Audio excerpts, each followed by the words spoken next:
Buen día con todos. Gracias por la invitación a este Congreso Tecnológico COTEC 2024, denominado Nuevas Tecnologías y Pensamiento Creativo en la Era de la Inteligencia Artificial, en este caso organizado por el Instituto Sáchila. Eh, Mi nombre es Freddy Rosero. Actualmente soy docente en la Universidad Técnica del Norte. Vengo trabajando por más de 10 años en esta institución. Rápidamente, por comentarles un poco qué es lo que hago.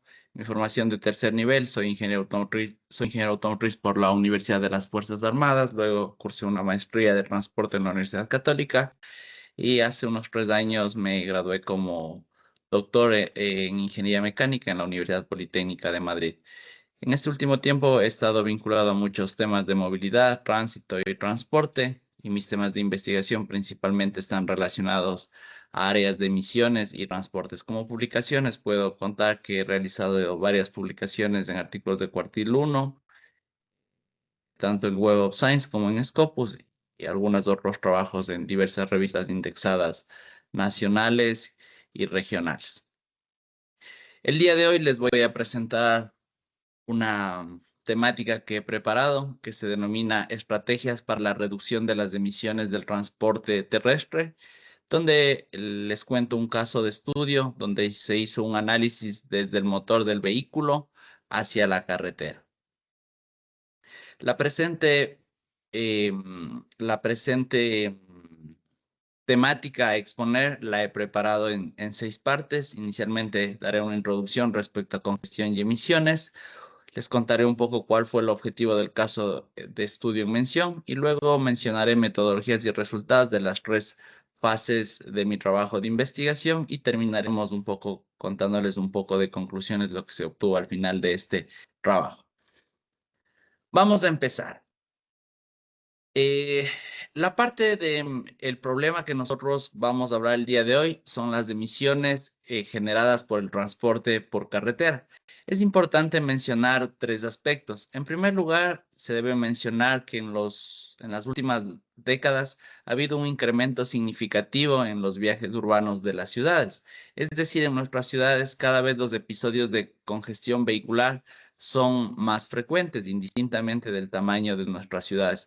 Esto se atribuye principalmente a que en la actualidad la mayoría de la población vive en zonas urbanas. De hecho, en la actualidad se estima que aproximadamente el 56% de la población vive en zonas urbanas y se estima que en 6 años, aproximadamente el año 2030, sea el 60% de la población mundial que esté viviendo en áreas urbanas.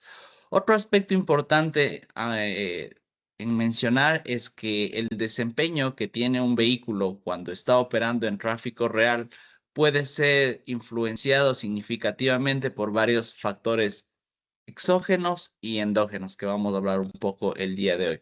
Finalmente, un factor importante es algo que ha sucedido en los últimos años y es que varios investigadores de alrededor del mundo han logrado identificar que existe una gran brecha en el rendimiento que los vehículos muestran cuando son sometidos a pruebas de homologación en laboratorio bajo condiciones controladas a los resultados que estos muestran cuando son evaluados en condiciones de tráfico real bajo condiciones no controladas. Un poquito un tema conocido de hace unos 7, 8 años fue un poco el escándalo del Dieselgate.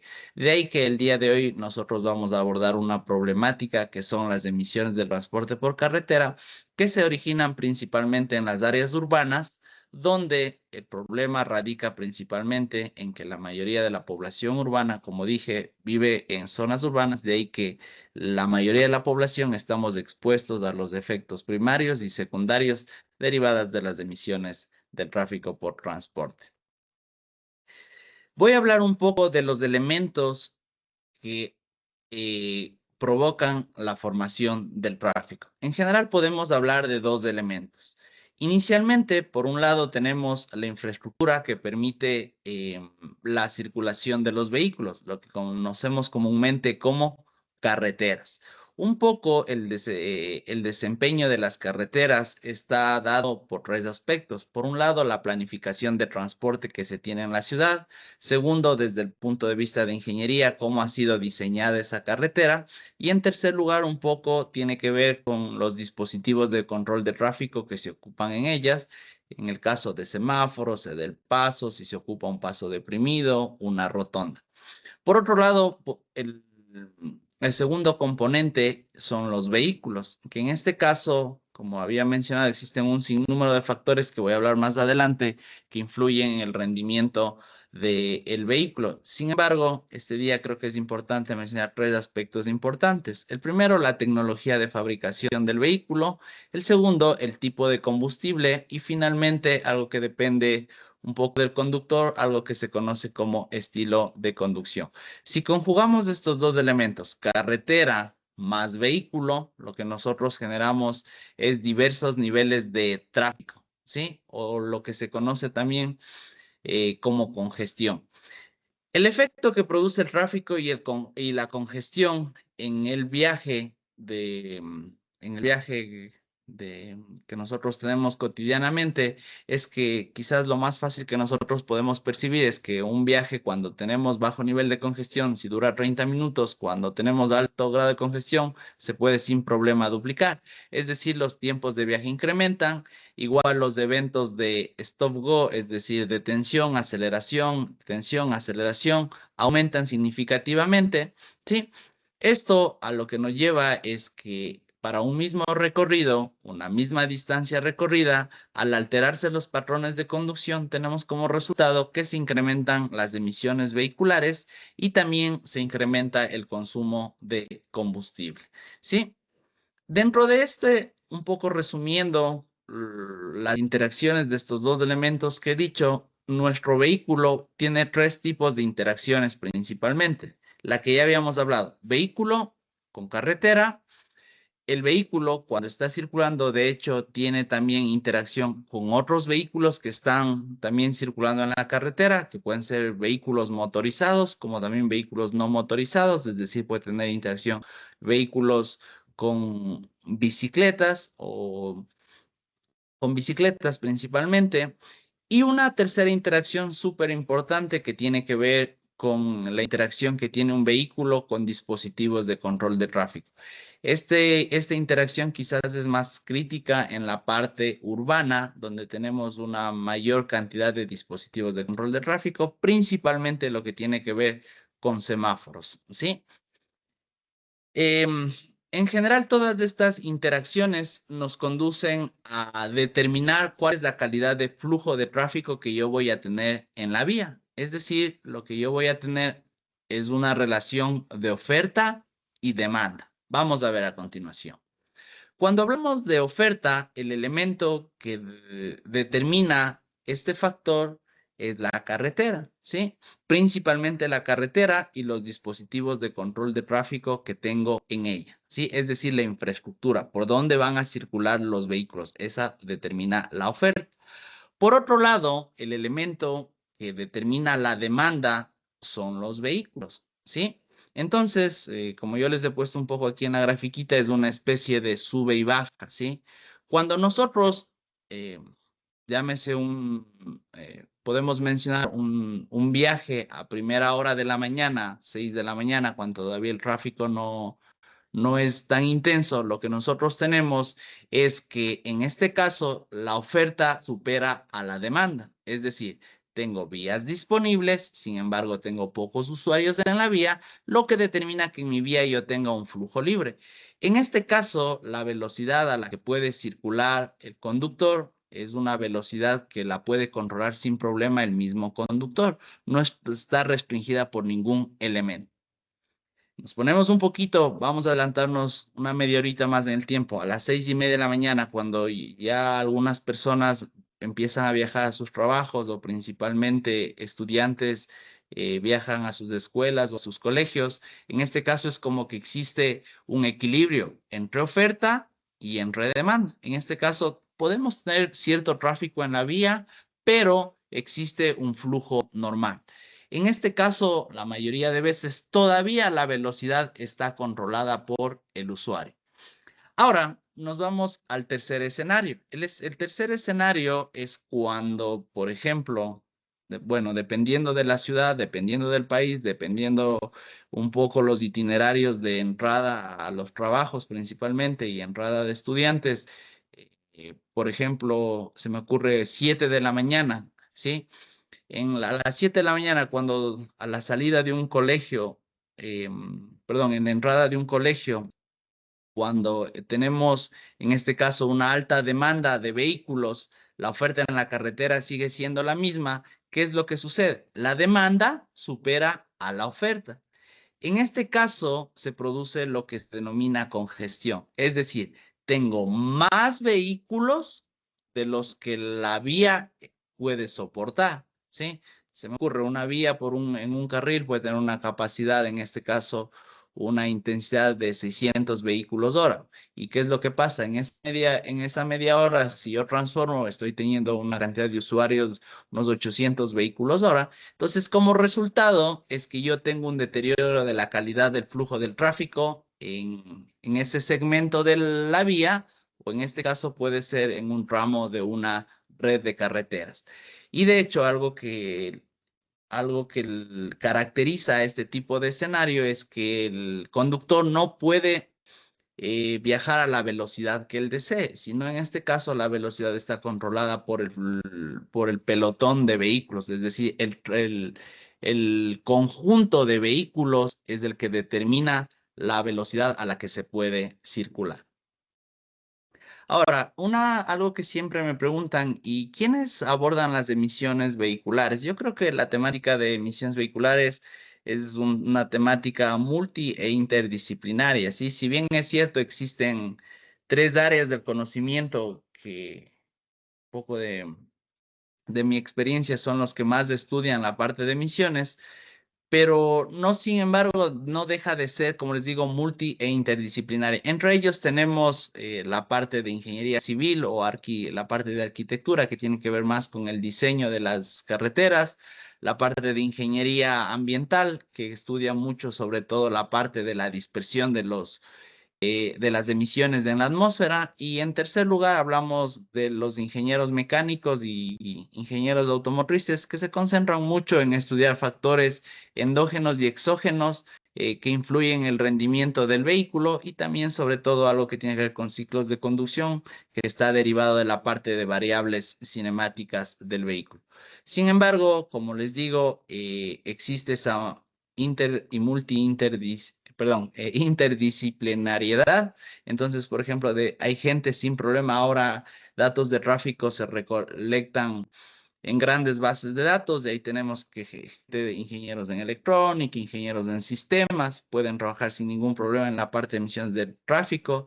De hecho, cuando se quiere fijar normativas para emisiones, regulaciones, sin problema, gente de ciencias políticas y administrativas, ¿sí? Para la parte de, sobre todo para emisiones normativas. Y también, como no, gente de minas y petróleos que va un poco más de la mano con la parte de combustible, ¿sí? Bueno, ahora voy a hablar un poco de cuáles son las medidas que se están utilizando para reducir las emisiones del vehículo. Antes de ello, es importante mencionar que si bien es cierto, las emisiones del vehículo que son más conocidas son aquellas que se conocen como emisiones de escape, exhaust emission. Sin embargo, es importante mencionar que tenemos también otros tres tipos de emisiones en el vehículo. Unas que son, en este caso, emisiones evaporativas, que se producen principalmente cuando existe fuga, si cabe el término, o cuando existe combustible no combustionado, que son principalmente hidrocarburos o compuestos orgánicos volátiles. Por otro lado, también cuando hacemos el repostaje del vehículo, perdón, hacemos el repostaje de combustible en el vehículo, también tenemos en este caso pérdidas de emisiones eh, a través del agujero dispensador donde se introduce el combustible en el vehículo. Y algo que ha tomado mucho interés en los últimos años es acerca de las emisiones que se producen por abrasión, ya sea en este caso por desgaste de los neumáticos, de los frenos o del sistema de embrague. Otro tipo de emisiones, si bien es cierto, no se derivan directamente del vehículo, pero sí de su operación, tienen que ver un poco con las emisiones de material particulado que se derivan sobre todo por desgaste de la superficie de rodadura o en este caso por la resuspensión de impurezas que están en el camino. El día de hoy principalmente voy a hablar acerca de las emisiones de escape, es decir, de dióxido de carbono, monóxido de carbono, hidrocarburos, óxidos nitrosos y material particulado. Para hablar de emisiones de escape, es importante mencionar que existen dos tipos de elementos. Por un lado, tenemos un elemento que es activo, que quizás es el principal elemento del cual se derivan las emisiones del vehículo, que es en este caso el motor. El motor, principalmente un motor térmico, que funciona en este caso principalmente en nuestro contexto local con gasolina o con diésel, esencialmente lo que nosotros tenemos es una mezcla de carburante y comburente. Un poco de forma menos técnica tenemos combustible, que en general es gasolina o diésel, lo mezclamos con aire.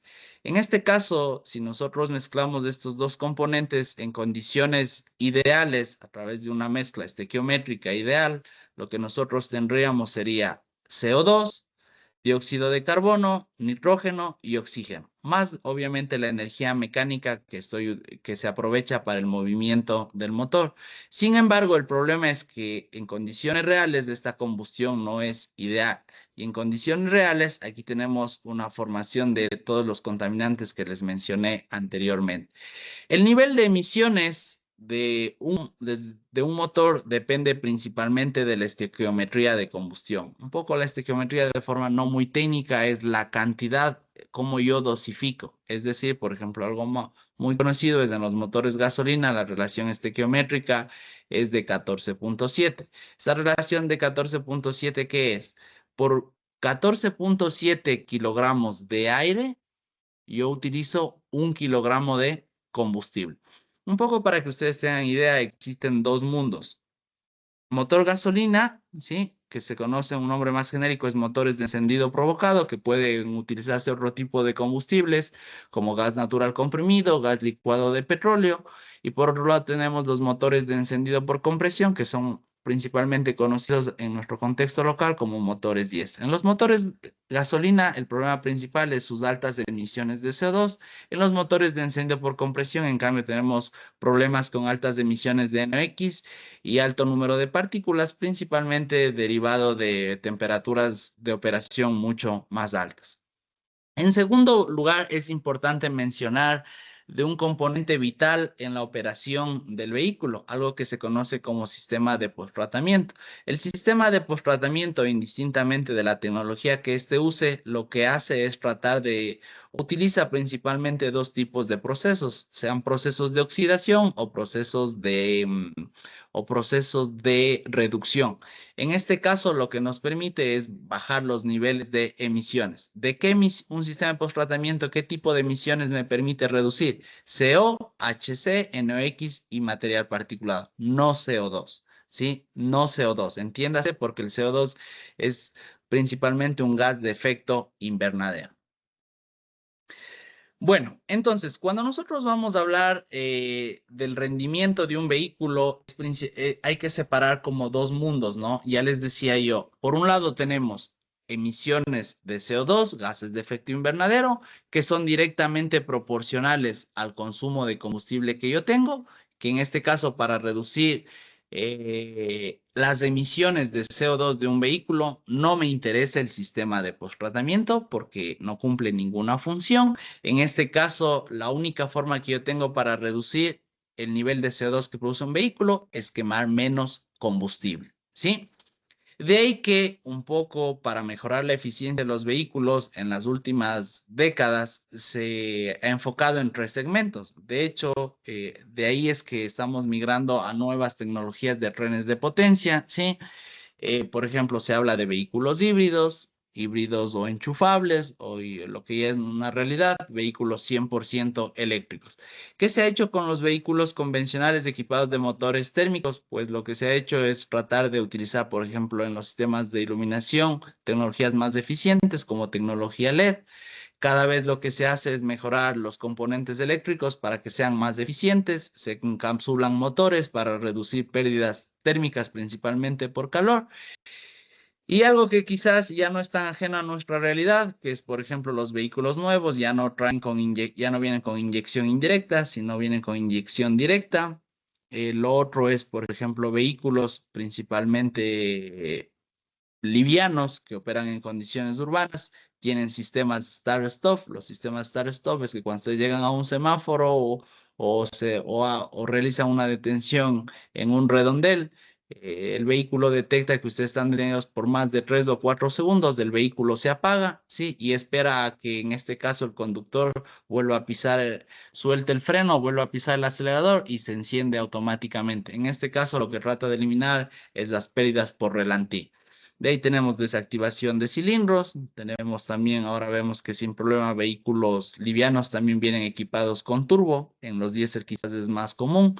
Un poco la combinación de esto es lo que ahora se denomina como el downsizing. Sí, el downsizing es a vehículos, por ejemplo, versiones que nosotros aquí en Latinoamérica las tenemos con 1.600 centímetros cúbicos. Esos mismos vehículos se comercializan en Estados Unidos o en Europa con un motor más pequeño, con un motor, se me ocurre, 900 centímetros cúbicos, pero ese motor ya no es atmosférico, es turboalimentado. Entonces, en este caso, la ventaja es que son motores más eficientes, consumen menos combustible, sin embargo, a través del uso del turbo no sacrifican valores de potencia y par, en este caso garantizando al usuario tener la misma potencia disponible en su vehículo. Como les decía hace un momento, las emisiones contaminantes de escape, como el CO, el HC, los NOx y el material particulado, sí tienen que ver directamente con el sistema de posttratamiento. Cuando hablamos del sistema de posttratamiento, es importante mencionar tres tecnologías de sistemas. Por un lado, tenemos los catalizadores de oxidación. Sí, en este caso, el catalizador de tres vías, que es uno de los más comunes, que principalmente se utiliza para motores de encendido provocado, es decir, motores gasolina o motores de gas natural comprimido.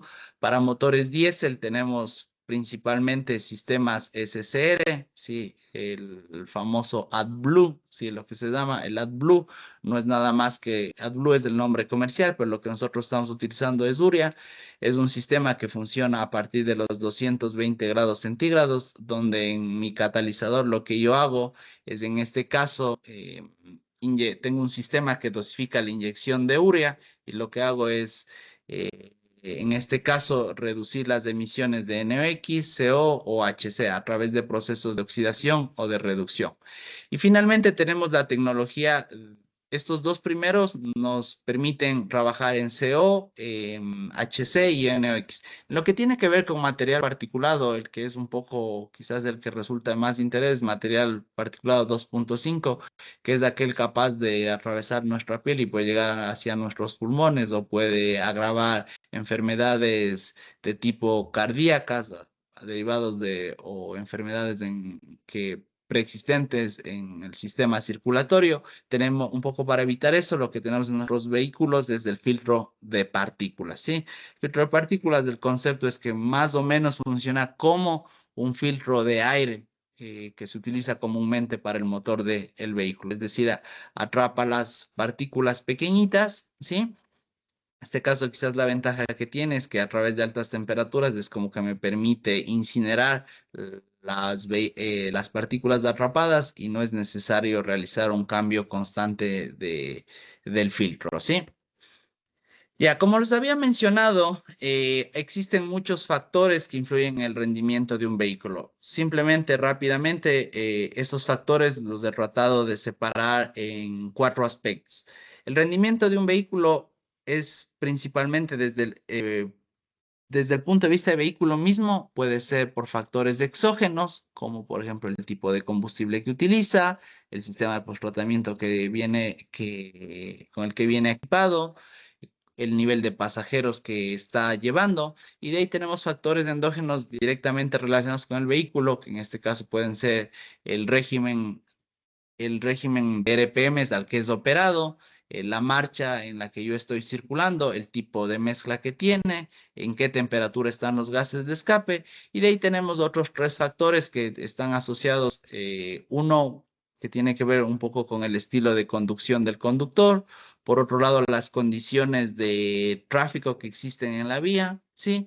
Y finalmente las condiciones que yo tengo en la carretera, principalmente qué tipo de vía es asfaltada, es una carretera empedrada, el número de carriles que tengo, el tipo de pendiente, qué tipo de dispositivos de tráfico yo tengo, y de ahí tenemos algunos otros factores exógenos de la carretera que eso tienen que ver con altitud, condiciones medioambientales.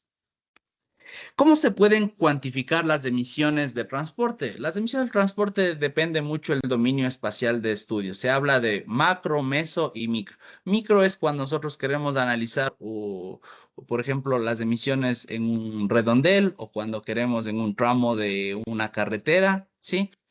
Pero de ahí tenemos niveles meso, que es cuando yo quiero analizar, por ejemplo, principalmente de una ciudad. Y cuando hablamos de nivel macro, estamos hablando principalmente a nivel de país o al nivel de región. Ya, para realizar la cuantificación de emisiones vehiculares se los puede hacer con dos tipos de enfoque, uno que se llama top-down y el otro se llama bottom-up. El uno es en español aguas arriba y el otro es aguas abajo. El enfoque top-down quizás es un enfoque que es mucho más aplicado a nuestro contexto local, porque simplemente se basa en información bastante genérica. Esencialmente tres factores. El primero que es cantidad de vehículos que yo tengo circulando, por ejemplo, en mi ciudad.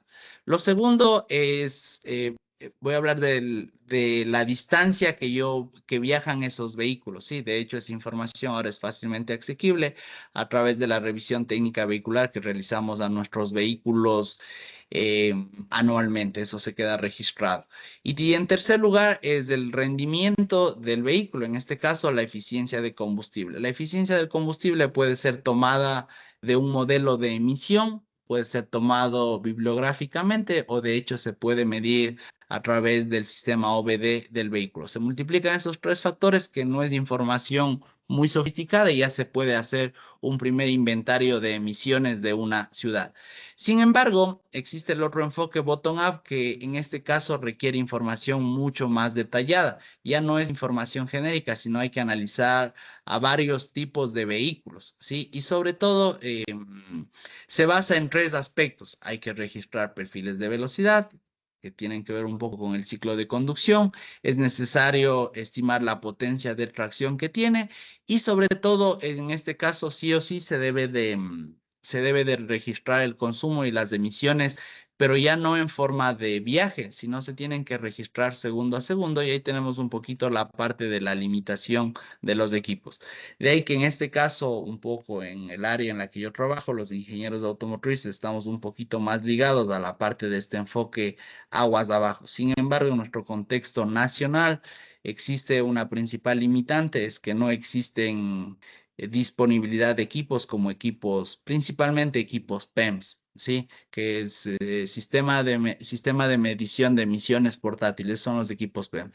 Ustedes me dirán, pero tenemos analizadores de gases, sí, pero el problema de los analizadores de gases es que es una medida de concentración de ppms, no me dice cuánto, lo que me dice un analizador de gases es cómo está emitiendo emisiones, no cuántas emisiones, no me da un dato basado en un caudal y por ende no tengo una medida en términos de tiempo, ¿sí? Bueno, ¿y cómo se puede cuantificar estas emisiones? Como ya les había mencionado, se puede utilizar dos técnicas. Una es medir en el campo real, ¿sí? Se puede registrar datos en la atmósfera. Por ejemplo, Quito tiene estaciones de monitoreo de aire. Lo ideal quizás es medir el desempeño del vehículo que tiene en tráfico real. Para ello se lo puede hacer principalmente con los equipos PEMS que les mencionaba anteriormente. Y por otro lado, también se lo puede hacer en condiciones de laboratorio, con condiciones simuladas de tráfico real. En este caso también necesitamos de un analizador de gases, se llama Constant Volume Sampler. Son analizadores de muestra constante de volumen, ¿sí? En este caso lo tiene la Escuela Politécnica Nacional. Uno de sus laboratorios están ubicados en el sur de Quito. Sin embargo, como les he dicho, al tener muchas limitantes en realizar este tipo de pruebas en tráfico real, un enfoque alternativo es utilizar modelos de emisiones. En este caso, ¿qué es lo que hacemos? Es a través de un uso de software, se sigue dos etapas. Por un lado, inicialmente se modela el tráfico y una vez que como datos de salida de ese modelo de tráfico yo tengo perfiles de velocidad, esos perfiles de velocidad sirven como datos de entrada para para un simulador de emisiones en el que finalmente se estima los factores de emisión del vehículo, ¿no? Aquí tengo un poco la combinación de lo que yo un poco he hecho, tres opciones. Por un lado, por ejemplo, lo que yo he hecho es obtener perfiles de velocidad simulados en un modelo de emisiones de tráfico y lo he combinado con un modelo de emisiones como PEMO-MOVS y se puede estimar las emisiones. Si existe alguna restricción y se habla de que no quiero todo simulado, quiero algo que sea medido realmente, lo que he hecho una segunda opción, yo he medido o he obtenido perfiles de velocidad a través del uso de GPS en vehículos operando en tráfico real y esos datos lo he utilizado como input data para combinarlos con modelos de emisiones. Sí, que un modelo de emisión principalmente lo que tiene es caracterizado la operación de uno o varios vehículos. Sin embargo, el problema es que estos datos han sido obtenidos en un dominio espacial diferente del que estoy aplicando. Es decir, ¿cuál es el problema? Estoy teniendo perfiles de velocidad de una ciudad en Ecuador, pero el modelo de emisiones, en cambio, tiene caracterizado el rendimiento de un vehículo en Estados Unidos, en Europa. Si bien es cierto, me permite un primer acercamiento a un inventario de emisiones, pero tiene sus limitaciones. Y la tercera opción, que es la ideal, que en este caso es obtener ciclos de conducción reales a través del uso de GPS y esto utilizar, en este caso, tratar de tener una propia caracterización de los vehículos en nuestro contexto local. En este caso, se puede utilizar diferentes técnicas como VCP, que es la potencia específica de vehículo, que a través de este enfoque se puede procesar información obtenida en campo, ¿sí? Que en este caso con equipos PEMS.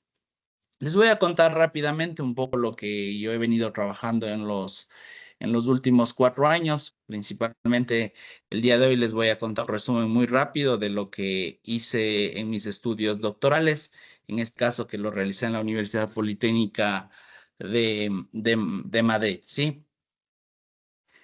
Lo que yo hice en mi trabajo principalmente fue un enfoque de cuantificación bottom-up en autobuses de la ciudad de Madrid. Este estudio se enfocó en tres etapas. En la primera parte se estudió las emisiones que producía el motor del autobús.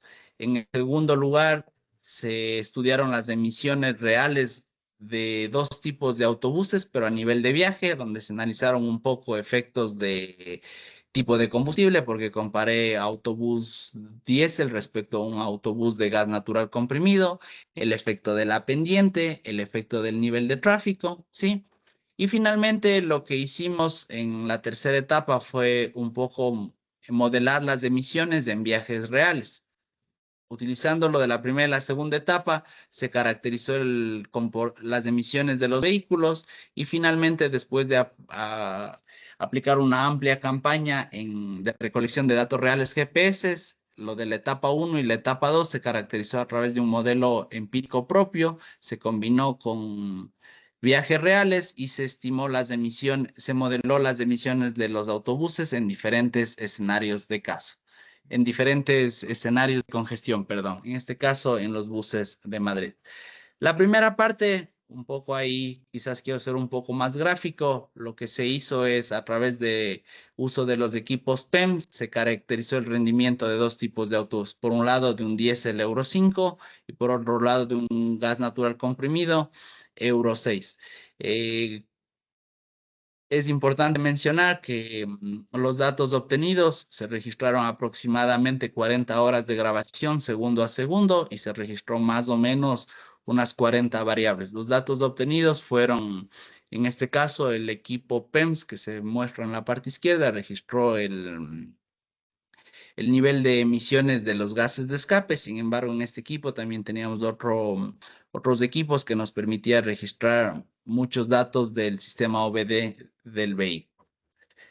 También a nivel de carretera se caracterizó la ruta de estudio. Aquí están un poquito los equipos GPS que se utilizaron para caracterizar la vía y finalmente también se utilizó información de tráfico de la ciudad de Madrid, que es información libre y disponible, que es, como les digo, es de acceso abierto, open source, que registra la información de tráfico de aproximadamente 3.000 intersecciones de la ciudad. La registra más o menos cada 5 minutos, ¿sí?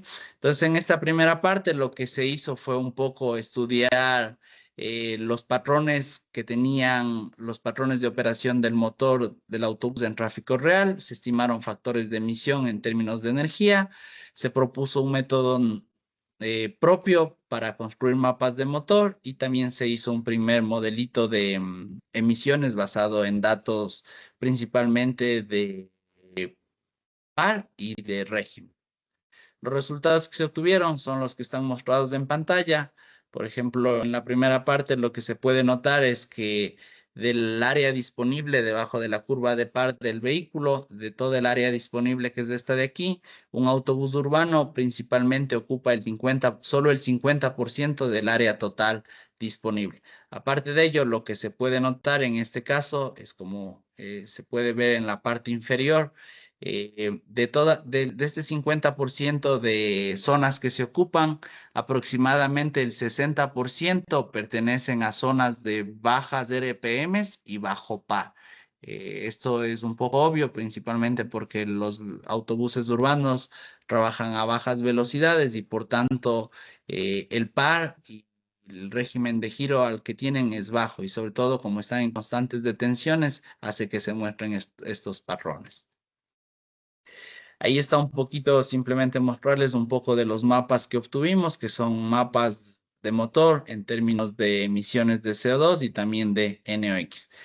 En el segundo lugar, ya no solo se analizó el autobús diésel, sino también ya se tomó en cuenta el autobús de gas natural y se estudió el efecto de la congestión por tramo de ruta, el efecto de la carga de pasajeros, el efecto de la pendiente. Entonces, en este caso se obtuvieron factores de emisión para diferentes grados de cada uno de los factores mencionados y también se analizó el rendimiento de los vehículos en función de un enfoque que se llama potencia específica de vehículos, ¿sí? Aquí un poco contarles, por ejemplo, aquí es el efecto de la congestión en el rendimiento de los vehículos. En el caso del consumo de combustible, como ya les mencionaba al inicio de la presentación, el nivel de CO2 es directamente proporcional al consumo de combustible. Entonces aquí nosotros lo que hicimos fue separar en tramos de aproximadamente 300 metros la ruta de autobuses y tomar velocidades promedio. Entonces aquí se puede ver en la gráfica claramente que a medida que incrementa la velocidad promedio del tramo de la ruta analizado, el consumo de combustible disminuye en ambos casos, ¿no? Es decir, y cuando tengo mayores condiciones de congestión, es decir, cuando la velocidad de circulación cae hasta los 5 kilómetros por hora aproximadamente, los niveles de consumo de combustible y emisiones de CO2 son los más altos. En el caso de NOx, pues se puede ver una tendencia similar, sí. De hecho, si nosotros vemos en condiciones de bajo tráfico, cuando los vehículos circulan aproximadamente 15 kilómetros por hora, tenemos los niveles más bajos de emisiones de NOx en torno a aproximadamente a 9 gramos de NOx por kilómetro.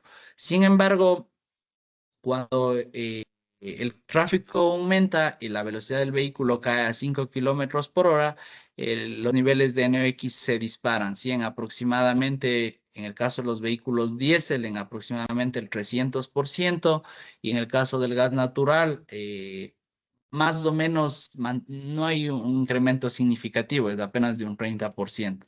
En este caso, el problema es que el de los autobuses diésel es que son muy sensibles a los cambios de temperatura.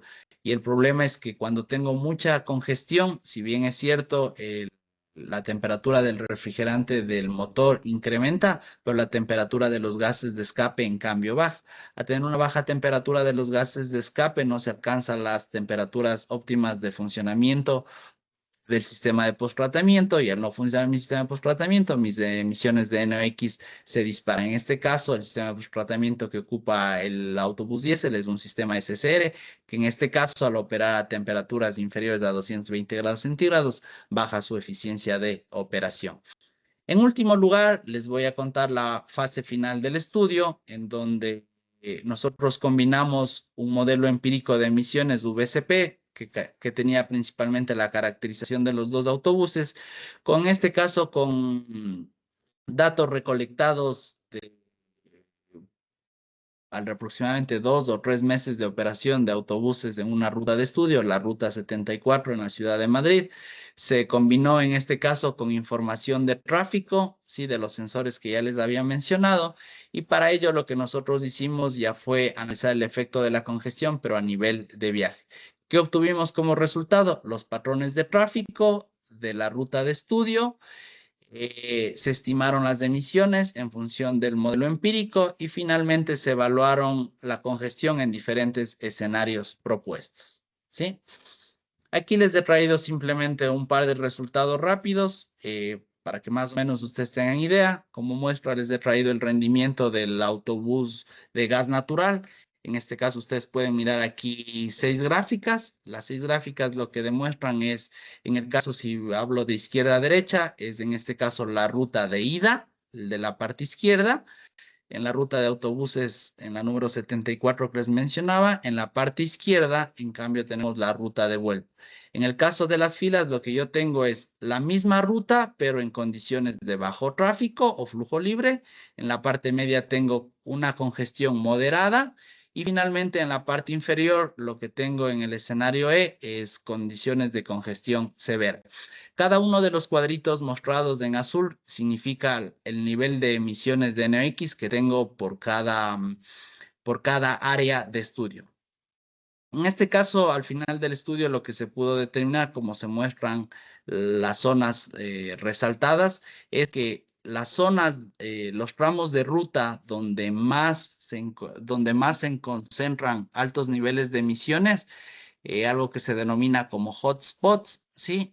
Corresponden en este caso a zonas de la ciudad donde existe una mayor cantidad de tráfico. En este caso, la ruta estudiada, hubieron 2 puntos, una que se llama calle Serrano y otra callecita que se llama Gran Vía, que están caracterizadas principalmente por ser zonas de alto comercio, de alto flujo de personas, porque ahí se puede encontrar centros comerciales, también se puede encontrar entidades financieras y también se puede encontrar, en este caso,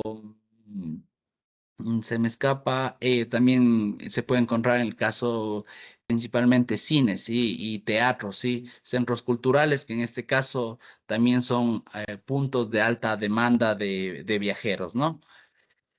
Finalmente, un poco contarles respecto al caso de estudio que les he hablado el día de hoy, conjuntamente con la parte de la introducción. Les voy a mencionar 4 aspectos muy rápidamente. Lo primero, que sepan que en condiciones de tráfico real un vehículo interactúa con carretera, otros vehículos y dispositivos de control de tráfico. ¿Cuál es el problema de la congestión vehicular? El problema es que el nivel de tráfico influye directamente en los patrones de conducción de un vehículo y estos a su vez influyen negativamente en la calidad del viaje del vehículo, entendiendo como calidad del viaje el tiempo de viaje, es decir, se reduce la velocidad promedio, se incrementa la velocidad de viaje y lo que es peor, se incrementa el nivel de emisiones. El nivel de emisiones de un vehículo principalmente depende del motor y del sistema de posttratamiento. Ojo, las emisiones contaminantes, ¿no? Sin embargo, como les decía, el nivel de gases de efecto invernadero de CO2 depende exclusivamente de la cantidad de combustible que se quema en el motor. En el caso de estudio que les presenté el día de hoy, se demostraron tres cosas: que a nivel de motor se puede analizar el rendimiento de un vehículo integrando datos obtenidos del sistema OBD2 del vehículo, más mediciones realizadas con equipos PEMS, y eso me permitió determinar patrones de operación, mapas de emisión del motor y factores de emisión en términos de energía. A nivel de vehículo, ¿qué es lo que se hizo? Se analizó dos tipos de autobuses, se logró integrar los datos medidos con el equipo PENS, más características de la ruta, donde se analizó el efecto, como veíamos, de congestión, de carga de pasajeros, de nivel de tráfico, y se pudieron estimar factores de emisiones en términos de distancia, y a través de un modelo de emisiones basado en un enfoque VSP, se caracterizó el rendimiento de los vehículos para construir un modelito de emisiones empírico. Y en la parte final lo que se propuso fue un método original que me permite integrar toda esa información de caracterización de los vehículos, en este caso a través del modelo VCP, más ciclos de conducción reales obtenidos a través de equipos GPS, como les mencionaba, y se combinó en este caso con información también de sensores de tráfico de la ciudad, más algunas características de la ruta mapeada. ¿Qué se pudo hacer con esto? Se establecieron escenarios reales de congestión y se identificaron hotspots o puntos calientes o puntos de altas emisiones, tanto de CO2 como NOx, en la ruta de estudio. Eh, Eso ha sido mi presentación, pues reiterando mi agradecimiento a las autoridades de la institución para poder presentar este tema. Y pues estoy a las órdenes de ustedes. Ahí les dejo mi contacto, ahí está mi teléfono celular y también mi correo. Y gustoso de poder haber compartido este día esta presentación. Eso sería todo, y con todos ustedes, que tengan un buen día.